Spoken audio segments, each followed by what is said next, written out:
पहा सुखी जीवनाचा मंत्र। तर माझा प्रश्न आहे की सिमेंट किंवा धातू हां त्याचा आपल्या अँक्झायटीवर काय परिणाम होतो? हां म्हणजे तुम्ही जे मग चिडचिडपणा आहे किंवा अँक्झायटी आहे किंवा रागावणं आहे अशा प्रकारच्या गोष्टी आहेत किंवा डिप्रेशन आहे याच्यावर काय परिणाम होतो, करेक्ट?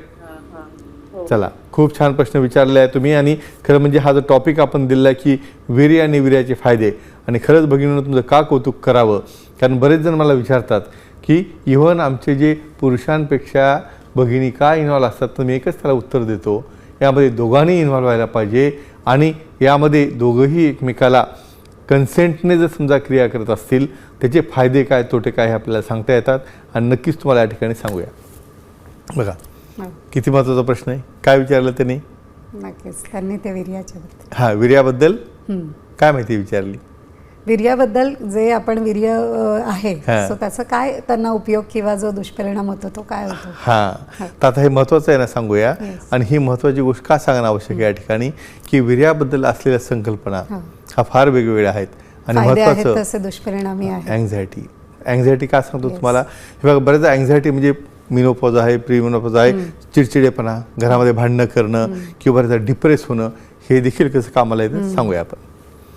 मित्रांनो, हे बघा महत्त्वाची गोष्ट तुम्हाला सांगतो की ॲब्सॉर्प्शन, जेव्हा सिमेंट जे आहे नॉन इन्फेक्टेड असेल आणि ते त्या ठिकाणी योनीमध्ये डिपॉझिट जर झालं असेल तर अशा केसमध्ये हे ॲब्सॉर्ब केलं जातं।